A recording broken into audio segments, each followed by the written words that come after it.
मेरा नाम गुलनाज है। मेरी उम्र 18 साल है। मेरा कद दरमियाना है और मैं काफ़ी पुरकश हूँ। मैं अपने ख़ानदान की सबसे हसीन लड़की थी। मेरा एक भाई है जिसकी उम्र 18 साल है। मेरा भाई मुझसे 1 साल बड़ा था, पर उसका मुझ पर काफ़ी रोब होता था। वो मुझ पर बहुत पाबंदियाँ लगाता था और ये भी कहता था कि ये पाबंदियाँ आजकल के ज़माने में बिल्कुल ठीक हैं और इसमें मेरी ही भलाई है। मुझे नहीं मालूम था कि मेरा भाई खुद दूध का धला बिल्कुल नहीं है। वो वापस घर आता था, मेरे पूछने पर मुझे कहता था कि काम है, बस काम, कुछ समझ ना सकी। मैं उसकी बहुत जासूसी करती थी। रात को उसके रूम से अजीब आवाज़ें आती थीं, लेकिन मैं किसी से भी नहीं करती थी। बस मुझे ये बात का दुख होता था कि मेरा भाई वही काम कर रहा है जिससे मुझे मना करता है। मैं जिस कॉलेज में थी वो शहर का सबसे अच्छा कॉलेज था और मेरी हर तरह की दोस्त थी। एक दोस्त मुझसे पूछती थी कि मेरे पास कोई मोबाइल क्यों नहीं है, पर मैं आगे से चुप हो जाती थी। इसका नाम सोनिया था। वो काफ़ी मॉडर्न थी। मेरा भाई मुझे कॉलेज से वापस लेने जब भी जाता था तो सोनिया मेरे भाई को देखती थी और अगले दिन मुझसे मेरे भाई की तारीफ करती थी कि तुम्हारा भाई काफ़ी हैंडसम है। मैं भी रश करती थी। अब रोज़ का मामूल बन गया था। वो जब भी मेरे भाई को देखती तो उसकी आंखें खुली रह जाती थीं। एक दफ़ा मेरी एक बुक उसके बैग में चली गई थी। इसके बाद वो मेरे घर आ गई और उस वक्त मेरा भाई घर पर था। मैंने उसकी नज़रों को देखा जो कि मेरे भाई पर थीं। मैं जानती थी, लेकिन मेरा भाई पहले से ही किसी लड़की के साथ था, तो मैंने उसे हल्के में ले लिया। अगले दिन सोनिया फिर से मेरे घर आ गई। इस बार उसकी ड्रेसिंग इतनी अजीब थी कि मेरा भाई दिलचस्पी से उसे जाने का मतलब जो हो रहा था और वो इस वजह से खुश हो रही थी। मैंने इससे आने की वजह ना पूछी, लेकिन जब वो चली गई तो मैंने अपने भाई की क्लास ले ली कि वो सोनिया को इतनी गौर से क्यों देख रहा था। मेरा भाई कहने लगा, कैसी, कोई बात नहीं है। कुछ दिन बाद ये सोनिया दोबारा। मैं अपने रूम में थी जब मेरा भाई अपने फ़ोन से उसे कुछ लिखवा रहा था।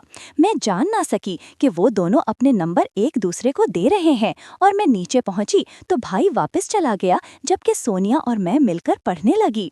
इसका मेरे भाई के साथ चक्कर शुरू हो गया था, पर मुझे इस बात की खबर तक ना हुई। वो दोनों अब मैसेज में एक दूसरे से बात करने लगे। सोनिया मुझे यही बताती थी कि वो पढ़ाई में कमज़ोर है, इसलिए मुझसे मदद लेने मेरे घर आती है। पर एक दफ़ा मैं पानी के बहाने किचन में गई तो मैंने सोनिया को देखा जो कि वॉशरूम के लिए जा रही थी। मैं फ़ौरन वॉशरूम के पास जाकर खड़ी हो गई तो वहाँ वॉशरूम में अजीब आवाज़ निकल रही थी, लेकिन शावर के शोर से मेरी समझ में कुछ न आया। मैं स्टडी रूम में चली गई और उसके फ्री होने का इंतज़ार करने लगी। वो वॉशरूम में उस वक्त मेरे भाई के साथ मौजूद थी और मज़े कर रही थी। ये बात मुझे मालूम ना हुई, लेकिन वो बाहर निकलती तो वापस जाने की जिद करने लगी और कहने लगी कि उसका पेट खराब है। मैंने भी उसे नहीं रोका था। एक दफ़ा हम पढ़ कर रहे थे, जब अचानक से बारिश होने लगी तो मेरे भाई ने तारों से कपड़े उतारने के लिए कहा। मेरे साथ सोनिया भी आने लगी, तैयार हो गया और छत पर आने लगा। मैंने नोट किया था कि सोनिया मेरे भाई को तारों से कपड़े उतारकर पकड़ा रही थी। मेरा सारा ध्यान अपने काम पर था जब मेरे भाई ने सोनिया को मौका मिलते ही टच किया था और वो आगे से हंसने लगी थी। मैंने ये चीज़ देखी तो मैंने सोनिया से कहा कि मेरा भाई रात को लड़कियों के साथ होता है और आधी रात को घर आता है, इसलिए अगर इसके जहन में मेरे भाई को लेकर कोई अजीब ख्याल है तो वो सोच कर देखे। पर वो कहाँ सुनने वाली थी। वो तो मेरे भाई को अपनी लत लगवा चुकी थी। मेरा भाई अब मुझे भी अजीब नज़रों से देखने लगा था। वो पहले मुझे कभी ऐसे नहीं देखता था, पर अचानक से उसकी नज़र बदल गई थी, जिसके पीछे मुझे सोनिया का हाथ लग रहा था। सोनिया की सालगिरह आई तो मेरे भाई ने उसे एक शर्ट गिफ्ट की थी। ये भी मुझे तब मालूम हुआ जब मैंने उसका रैपर देख लिया और चंद दिन बाद सोनिया वही शर्ट पहनकर घर आई। मेरा भाई उसे देखकर आंखें मारने लगा तो मैं मामला समझ गई थी। अब मेरी पूरी कोशिश होती थी कि किसी भी तरह से सोनिया को अपने भाई से दूर रखूं। मैंने सोनिया से कह दिया था कि वो मेरे घर ना आया करे, जिस पर वो रात को दिन में हुआ काम याद करती थी। तब मुझे पता चला था कि वो वॉशरूम इतना ज़्यादा क्यों जाना चाहती थी और फिर अचानक से उसका पेट क्यों खराब हो जाता था। इसलिए खराब होता था क्योंकि उसका हमारा काम तो मुकम्मल हो जाता था जिसके लिए वो आती थी। मैंने इन दोनों को रेंगते हाथों पकड़ने का प्लान बनाया और इसके लिए सोनिया को दोबारा अपने घर आने के लिए कहा, लगाकर पढ़ाई के बहाने बहाने मैं उस पर नजर रख सकूं। और अब वो फिर से आने लगी।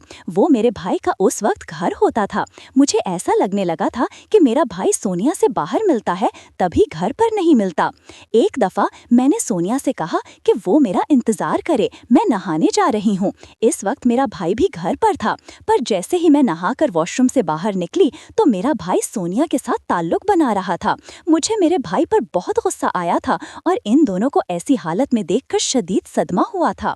मैंने अपने भाई से कहा कि ये क्या तरीका है मेरी दोस्त के साथ, तुम कब से ये सब कर रहे हो? पर मैं चुप रही। लेकिन अब तो हद हो गई है, क्योंकि तुम्हारे अंदर कोई भी शर्मिंदगी का असर नहीं। और सोनिया भी मुझे इस हालत में देख रही थी। वो मुझसे कहने लगी कि गुलनाज, तुम समझती नहीं हो, ये चीज़ सबके लिए बहुत मज़े की होती है, तुम भी करोगी तो तुम्हें भी मज़ा आएगा। मैंने इसकी इस बकवास पर उसे धत्कार कर थप्पड़ मारा। जब मेरे भाई ने मुझे देखा और कहने लगा कि सोनिया ने मुझे नहीं कहा था, बल्कि मैं खुद मौका देखकर इसके पास आया था, और मैं चाहूँ तो वो मेरे साथ भी ऐसा कर सकती है। लेकिन मैंने अपने भाई को धमकी दी कि अब ये सब कुछ मैं अपनी अम्मी को बताऊंगी। पहले तो तुम ये सब बाहर करते थे, पर आज घर पर करके तुमने हद पार कर दी है। तुमने कहा वॉशरूम की हद तक। अब सोनिया अपनी इज्जत बचाने पर लगी तो उसे रोते देखकर मैंने उसे रोका नहीं। मेरा भाई मुझे कहने लगा कि तुम भी एक दफा मेरे साथ करके देखो, फिर तुम्हें भी मालूम हो जाएगा किस चीज में कितना सुकून है। पर मैंने उसकी एक ना सुनी और बाहर निकलने लगी, जब सोनिया ने मुझे धक्का दे दिया और मैं फर्श पर जाकर गिर गई। मेरा भाई मुझे कहने लगा कि अब तो हम दोनों हैं, कोई नहीं देख रहा, एक दफा तो आजमा कर देखो। मैंने मजीद बात करने की काफी कोशिश की, पर कुछ देर बाद मुझे मजा आने लगा था। मैं अजीब सी आवाजें निकाल रही थी। सोनिया भी मुझसे कहने लगी थी कि देखा, मैंने कहा था ना कि तुम्हें भी सुकून मिलेगा, तुम भी हमारे साथ शामिल हो जाओ। मैं बहुत अजीब महसूस कर रही थी, पर यह सब मुझे सुकून भी दे रहा था, इसलिए उनकी तरह मैं भी काम करने लगी। कुछ देर बाद सोनिया ने मुझसे कहा कि अब मैं भी इस काम में शामिल हो चुकी हूँ, इसलिए किसी को भी ना बताऊं। पर मैंने इसकी बात पर अमल नहीं किया था और इससे ये भी कहा कि मेरे साथ ज्यादती हुई है। मैं अपने भाई को ऐसी लड़की के साथ कभी भी मिलने नहीं दे सकती जिसकी इतनी बुरी सोच हो। मैंने अपनी अम्मी को बता दिया था कि भाई सोनिया के साथ ये सब करते हैं, पहले छुपकर करते थे, पर एक दफा मैं नहाने के लिए गई थी, जब पीछे से इन दोनों ने क्या और मैंने देख लिया। मेरी अम्मी को सोनिया पर गुस्सा आया था। मेरे भाई की उम्र अब इतनी ना थी, पर फिर भी अम्मी ने उसका रिश्ता तलाश करने का सोचा था। मैंने अम्मी को बता दिया था कि सब में सोनिया का कसूर था, इसलिए भाई को फंसाया था, लिहाजा इस बारे में वो भाई से बात ना करें।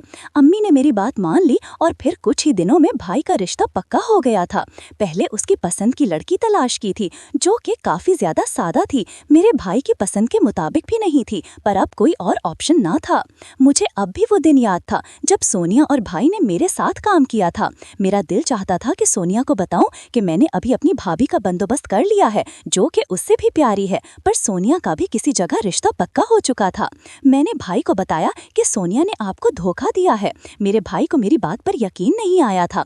जब मैंने उसे सोनिया की मंगनी की तस्वीर दिखाई तो वो समझने लगा कि उसे धोखा दिया गया है। अब मैंने अपने भाई को कहा कि अपनी होने वाली बीवी पर फोकस करो, इस सोनिया के चक्कर में अपनी बीवी को खो दोगे। मेरे भाई ने सोनिया को बुलाने की कोशिश की और कुछ अरसे बाद उसकी शादी हो गई थी। मैं इससे सिर्फ हल्की फुल्की बात नहीं करती थी। एक रात वो दोबारा मेरे रूम में आया तो मैं हैरान हुई जब उसने मुझसे माफी मांगने लगा कि उसने मेरे साथ सोनिया के कहने पर बहुत बुरा किया था। उसे अपनी बहन के साथ गुस्सा नहीं करना चाहिए था, पर वो बहन जैसा था, इसलिए मैं उसको माफ कर दूं। मैंने उसे माफ कर दिया और आने वाली जिंदगी के लिए उसे अपने साथ रख लिया। अब हम दोनों फिर से हंसी खुशी रहने लगे। कुछ अरसे बाद मेरे भाई ने मेरी मर्जी से मेरा रिश्ता भी पक्का कर दिया था।